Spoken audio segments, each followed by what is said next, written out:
د پاڼه ورځې د ناول ډیرو قدرمنو اوریدونکو سلامونه، نیکې هیلې او احترامات مې ومنئ. قدرمنو اوریدونکو، د پاڼه ورځې د ناول اووم یو له درده ډکې برخې ته مو زه سمیع الله ایوبي هرکلی کوم. دا هم تاسې او دا هم د ناول اوومه برخه. امید لرم چې تر پایه پورې راسره واورئ.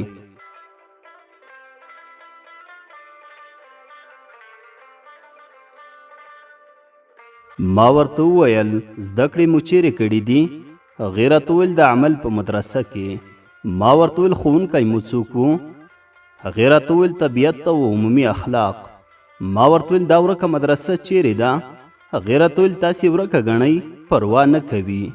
ما ورته وویل که ورکه نه ده نو ځای او مکان یې چیرې دی؟ په یوه غوسناکه او آهنګداره لهجه یې وویل فاحشه خانه. په فاحشه خانه کې مې د تم کېدو 3 ورځې کېږي. که څه هم په دغو 3 ورځو کې مې کمزوري او ناروغي زیاته شوې، سینه مې نوره هم خرابه شوې او هره ورځ ترې د وینو څاڅکي راوځي. خو له ملیحې او آسیې یعنې هغه جینۍ چې د هغې په خپله وینا د دې بې ناموسۍ او بې شرافتۍ په سیند کې په افکارو کې بدلونونه پیدا شوي او د خلکو د روحیاتو په لټه کې ده. زه یې ژوند ته یو څه لیواله کړی یم. په ځانګړې توګه د هغې جینۍ خوږې خبرې مې د خپلو دروني زخمونو لپاره یو درمان ګڼلې او له خبرو یې خوند اخلم. خو ډیره حیرانه وم سره له دې چې د عمومي خلکو په وړاندې پر متضادو عقایدو او شکونو سربیره څنګه په ځان کې بدلون نه دی راوستی او له دغه ډول ژوند څخه خوشحاله ښکاري. په دې موده کې مشره میرمن او جعفر خان نومی سړی چې د فاحشه خانې رئیس ګڼل کېده هره ورځ څو ځلې زموږ کوټې ته راتلل او زموږ خبر یې اخیسته. آسیې هم را سره قول کړی و چې کاغذونه به راته برابروي. هغې کاغذونه راوړل. ما لومړی پر یوې پاڼې څو ګلونه او بوټي انځور کړل. آسیې ولیدل او راته ویې ویل ښکلي دي، څرنګه چې زما اصلي موخه دا نه وه. له بلې خوا مې لیدل چې دا جینۍ مې یوه شیبه هم نه پرېږدي او که کاغذونه همداسې خراب کړم خپل رښتینی مقصد به له لاسه ورکړم. مازدیګر د لمر لوېدو مهال مې کټ ته وغوښته. ورته مې ویل اجازه ده چې له تا سره یوه محرمانه خبره شریکه کړم او درڅخه هیله وکړم چې پټ یې وساتې. آسیې راته ویل که زما د دندې خلاف خبره وي نه در سره منم.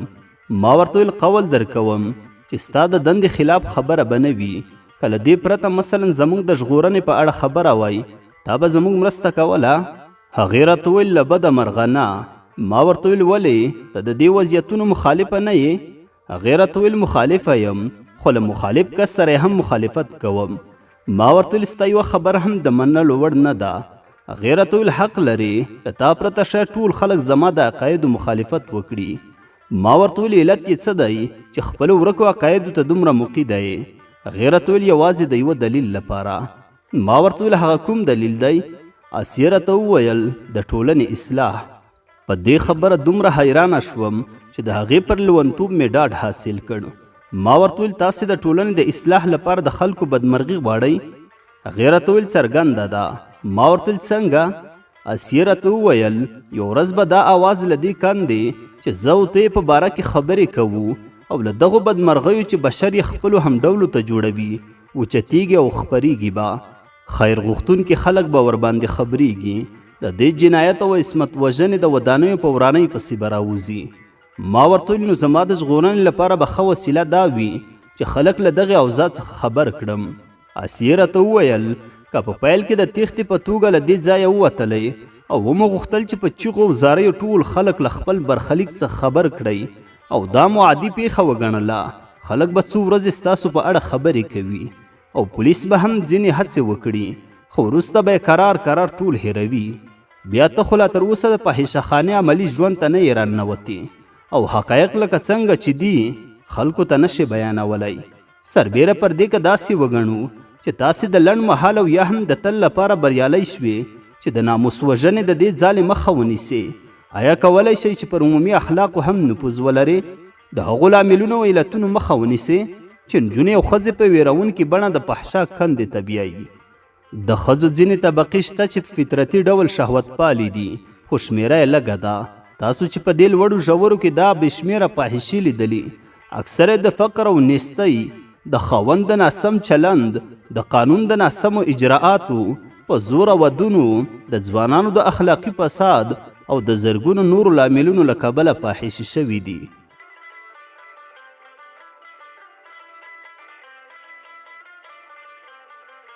نو پر دې بنسټ زما په عقیده د ټولنې د اصلاح او د اخلاقو د تصفیې لپاره باید قرباني زیاته شي. هغه ناڅرګنده شمیره باید پیدا شي. هغه وخت به په خلکو کې خیر غوښتنه زیاته شي چې د دغو جنایتونو تکرار به ورباندې ګټور تمام شي. یو مردانه او دنګ قامت باید د ټولنې د تهذیب لپاره پاڅون وکړي. نو که ته یوه پوهه او حساسه جنۍ واوسې، دغه ډول ځان تېرېدنې ته چمتو نه یې، تر څه ځنډ او سوچ وروسته مې وویل که زه د خپل ناموس او شرافت په بایللو سره هڅه وکړم چې ټولنه اصلاح شي، دا به یو ناسم پیشنهاد وي. آسیه راته وویل زه دا نه وایم چې ته بې بندوباره واوسه، بلکې زما خبره دا ده چې ته هر څومره تر فشار او شکنجو لاندې راشي، نوره به هم مظلومه ښکاره شي او مظلومیت د بري لومړی ګام دی. ما ورته وویل په دې عقیده چې ته یې لرې، آیا پوهیږې دا ناشوني نظرونه چې زما په اړه بیانوي او دا چې نه غواړي زما د ژغورنې په برخه کې همکاري وکړي، ته هم د نورو کسانو په جنایت کې برخه لري او ستاسو دا عقاید به هیڅ ارزښت ونه لري. تاسو به د دغو عالي افکارو په درلودلو سربیره په جنایتکارانو کې راځئ. زما په دې خبرو د څو دقیقو لپاره په سوچ کې شوه او تر سترګو یو څاڅکی اوښکه تویه شوه. ډېر زر یې د ورکاوي هڅه وکړه. په ورختایۍ سره اوچته شوه، په لوړ غږ یې وخندل او ویې ویل ته رښتیا وایې، زه هم جنایتکار او انسان وژونکی یم. زه نه غواړم زړهسوی او شفقت ولرم. زما ټول احساسات یې راته تت او غلي کړي دي. ته زما زړه د ځان خواته راکاږې او هڅوي یې. زه خو زړه هم نه لرم. زه نه فلسفي یم، نه هم د بشر خیر غوښتونکې. تر اوسه مې چې څه درته وویل ټول هیر کړه. زما ټوله قوه له منځه تللې او زما د وجود هغه ګنج چې بلا ډېرې خزانې پکې خوندي وې تش شوی. اوس د نورو خلکو په لاس کې له یوې بې ارادې او اطاعت کوونکې وسیلې پرته بل څه نه یم. ما ته که لیونی، هوښیاره، فلسفي، نادانه، ناپوهه، انسان، حیوان او یا هم یوه ټوټه ډبره هر څه چې وایې وی وایه. تر دې وروسته خپل مخ په خپلو لاسونو پټ کړ او داسې ښکارېدل لکه چې ویده شوه. زه او ملیحه چې د دغې متضادې صحنې ته ځیر وو، دومره حیرانې شوي وو چې آخر مې خپل لومړنی چورت سم وګاڼه او پوه شوم چې هغه هم زما په شان د بېنوایانو له ډلې یوه بدمرغه ده چې د ژوند د ډېرو ناخوالو یا هم د ډېرو غمونو له لاسه چې په دغې کور کې پرې راغلي د فکر ځواک یې زیانمن شوی. کله مې چې د هغې خبرې په یادولې او د هغې ټول عادي چلند به مې له مشرې مېرمنې سره پرتله کاوه، شکمنه کېدلم به. خو له هغې سره تر څو ورځو دوستۍ او خبرو اترو وروسته پوه شوم چې هغه خوارکۍ تر یو اغېز او نفوذ لاندې راغلې چې د خلاصون لپاره هیڅ لار نه برېښېده. په دې معنی چې دا جنۍ د بهرنیو کسانو لخوا چې شاید د مشرې مېرمنې له دوستانو څخه به وي هپنوتیزم شوې او په دې توګه تر خپل اسارت او بندګۍ لاندې راوستلې ده. پر دې مهال د بشر د جنایاتو او تیریو له کبله ګوته پر غاښ پاتې شوم او په صمیمانه ډول مې پر مسببینو لعنت ووایه. لنډه دا چې خوارکۍ تر څه مهال همغسې پاتې وه. لاسونه یې له خپل مخ څخه لرې کړل، سترګې یې تکې سرې وې، خو پر مخ یې د اوښکو کومه نښه نه ښکارېده. آخر مې وویل هغه اصلي مطلب چې غوښتل مې درته ووایم په خبرو کې راڅخه هیر شو. د بېسدو خلکو په شان یې وپوښتلم کوم مطلب؟ ما ورته ویل غواړم د خپل ژوند تاریخچه ولیکم. هغې په ریشخند ډول وخندل، خپلې اوږې پورته واچولې. زه پوه شوم چې دغه کار ته ارزښت نه ورکوي. تر څو دقیقې وروسته له خپل ځایه اوچته شوه، رانږدې شوه. ویې ویل د شرافت قول راکړه چې له خپل سرګذشت پرته به بل څه نه لیکې. ما ورته ویل قول درکوم. هغې راته ویل پروا نه کوي ویې لیکه، خو ګټه به یې څه وي؟ ما ورته ویل یوه بوختیا ده چې ځان ته یې غوره کوم. هغې راته ویل بې ګټې کار دی ځکه څوک به یې ونه لولي. دا ځل زما د بې اعتنایۍ نوبت وو. ما هم له ځنډ پرته اوږې پورته واچولې. ملیحې وویل نو ته به په دې توګه د دوو کسانو د حال شرحه لیکې. ما ورته ویل څنګه؟ هغې راته ویل ځکه چې په دې پیښو کې به زما د حال شرحه هم بیانوي. ما ورته ویل هو ولې نه؟ او تر هغې شپې وروسته مې د دغو پاڼو په لیکلو پیل وکړ.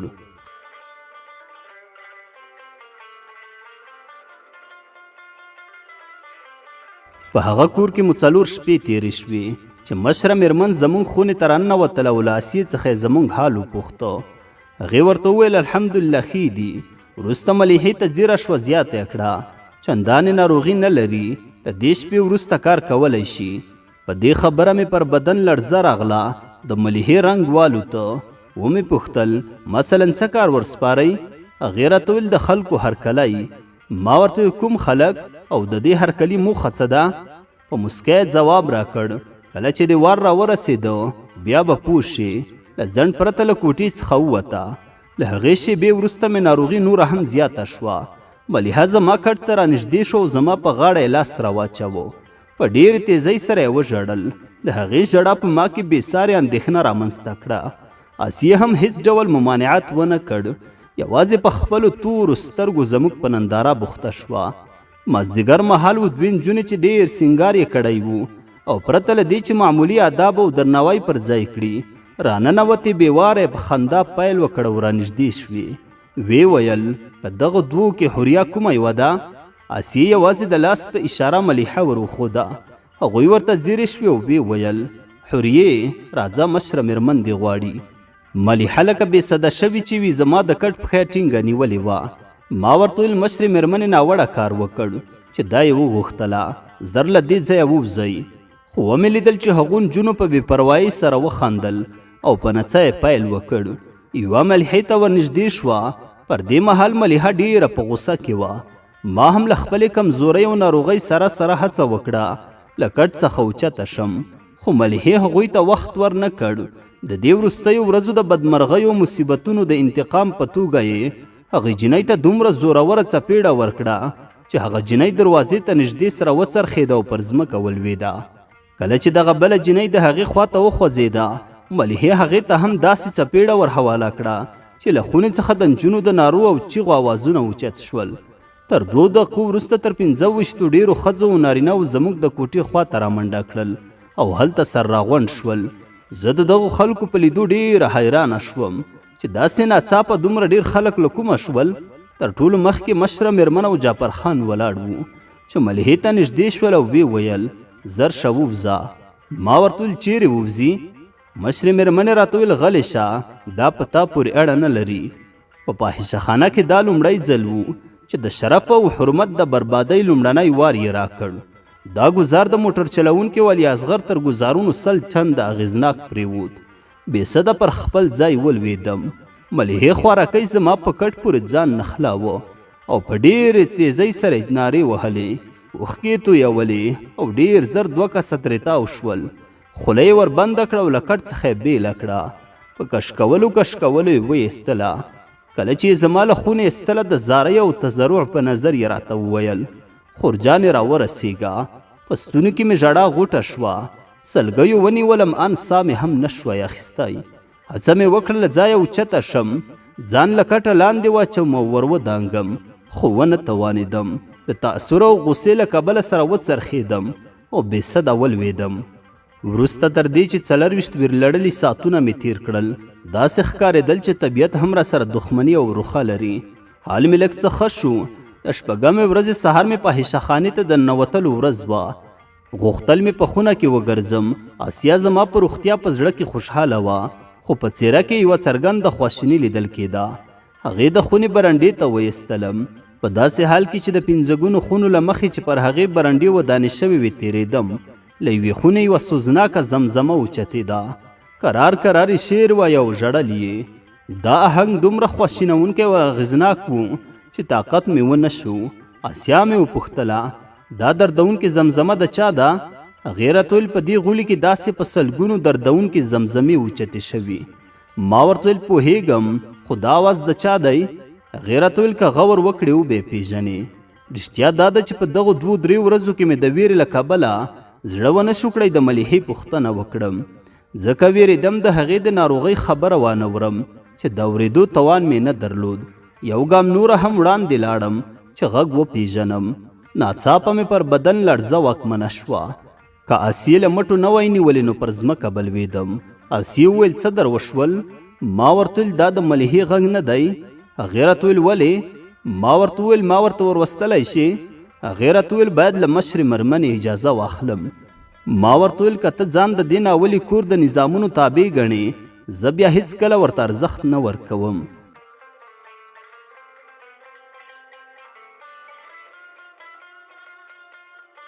پرته له دې چې په ځان کې کومه ناروغي احساس کړم، خپل لاسونه مې ترې خوشې کړل، د ملیحې د خونې پر لوري وخوځېدم او ورننوتلم. ملیحه زما په ناڅاپي ننوتو په خود شوه. کله چې سترګې را باندې ولګېدې چیغه یې کړه او زما پښو ته راولوېده. پر دې مهال اسیا او دوې نورې فاحشې راپسې راغلې. زه د یوې مور په شان چې خپل اولاد یې په غېږ کې نیولی وي او نازوي یې، ملیحه مې په غېږ کې ټینګه کړه. په خپلو اوښکو مې د هغې صورت خړوب کړ او مچوله به مې. ان د یوې خبرې توان مې هم نه درلود. هغې هم زما مخ ته کتل او ژړل یې. آخر مې ورته وویل خورې، ان موږ یې له لیدلو کتلو هم منع کړي یو. دوی څومره سختزړي او ظالم دي. ملیحه تر څه شېبې وروسته چې زما په غېږ کې غلې وه او یوه داسې غمجنونکې ننداره یې جوړه کړې وه چې پر نورو رنډیو هم اغېز وکړ. ویې ویل خورې، زه یې ناولې کړم، زما عزت یې په اوبو لاهو کړ، زه یې ژوندی په ګور ننویستلم، ویې وژلم. دغو سړي خورو او شرمخانو زما ځواني تر خپل شهوت قربان کړه. بیا یې په زوره وژړل او ویې ویل چیرې دی هغه خوږ او نیکمرغه مرګ چې له دې بدمرغیو او خواریو څخه مې وژغوري.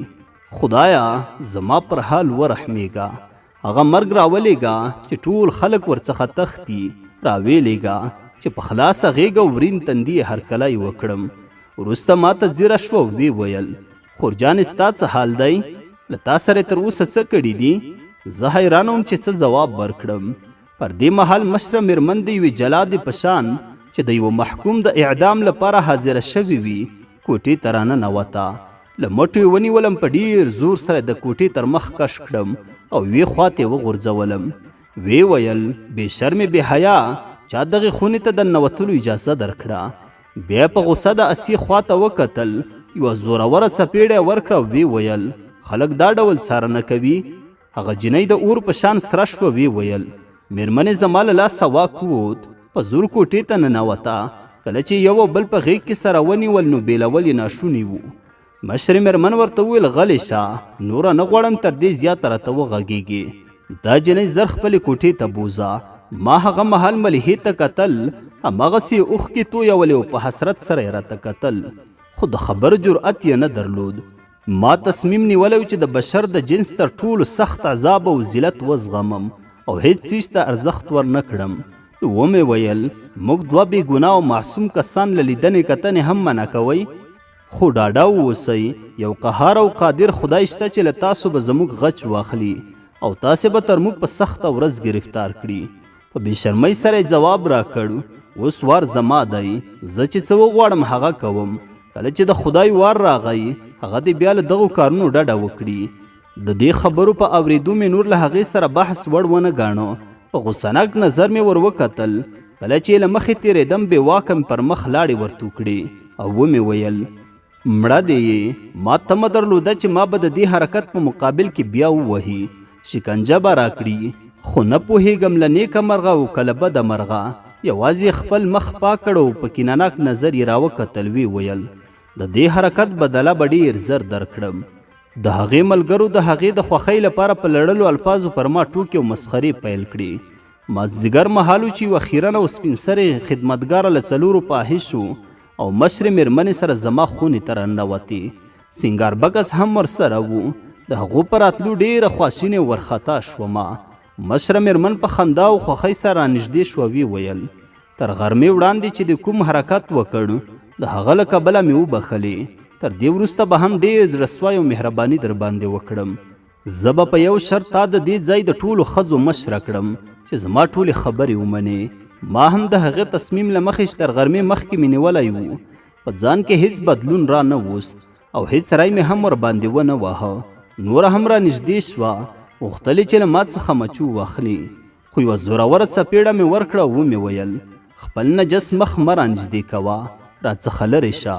خو هغې زما دغو خبرو ته هیڅ ارزښت ورنه کړ. بس لکه اوښه چې نڅا ته یې وهڅوي، په خندونکو او پوچو خبرو پورته پورته غورځېده. یو څه ونڅېده او خپلو ملګرو ته یې وویل جنۍ ډېر نازونه کوي، دا نه پوهېږي موږ کومه نیکمرغي او سعادت ورته جوړوو که پوهېدی نو 12 کاله مخکې به زموږ خدمت ته راتله. وروسته یې امر وکړ چې ما سینګار کړي.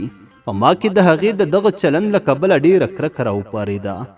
ما ورته وویل هېڅکله هم نه، هر یو چې رانږدې شئ زه به یې په لغتو سوکانو ووژنم. بیا په خندا او ټوکو سره وبوږنېده او ویې ویل ته دومره پهلوانه یې چې موږ ټول وژنې. ما ورته ویل هر څوک چې له ژوند سره مینه ونه لري هغه به پهلوان شي. مشرې مېرمنې وویل ته باید له ژوند سره مینه ولري ځکه ته باید خپل پورونه ادا کړي. تر هغه وروسته دې که غوښتل مړه شي څوک دې مخه نه نیسي.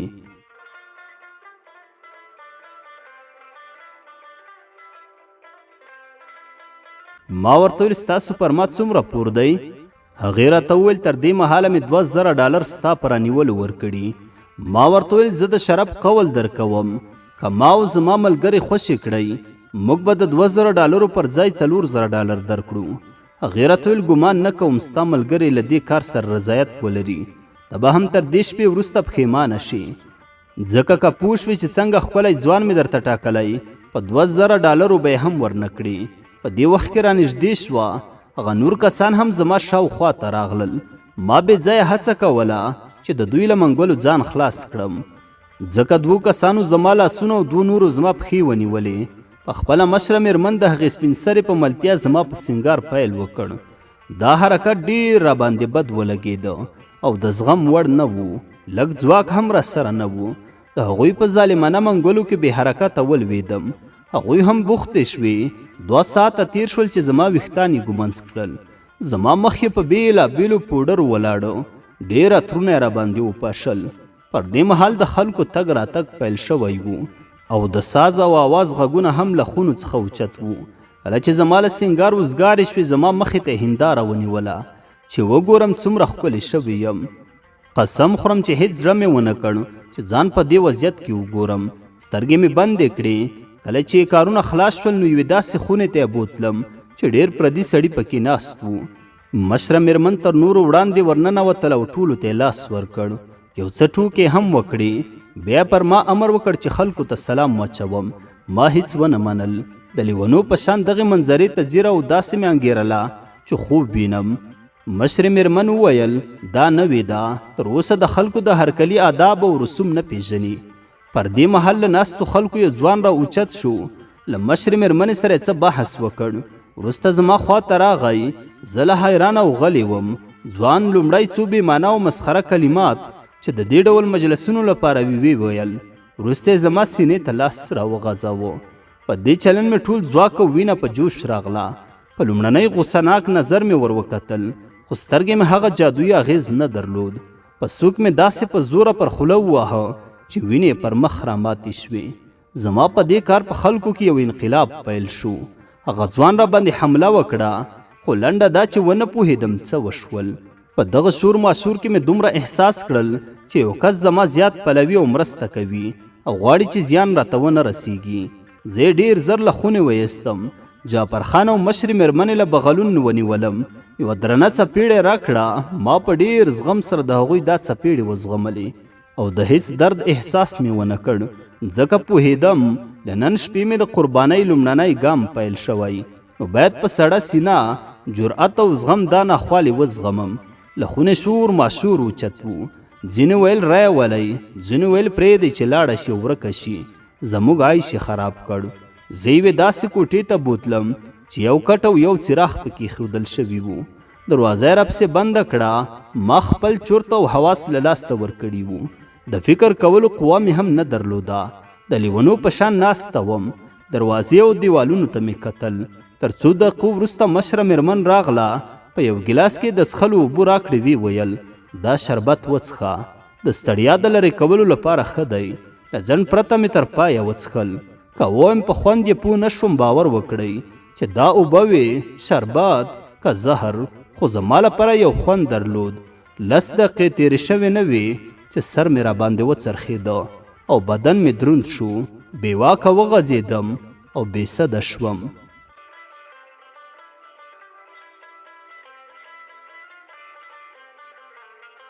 د پاڼه ورشې د ناول ډیرو قدرمنو اوریدونکو، دا و د ناول 9مه برخه. تر بلې برخې پورې مو په لوی څښتن تعالی سپارم ښاد و آباد اوسئ.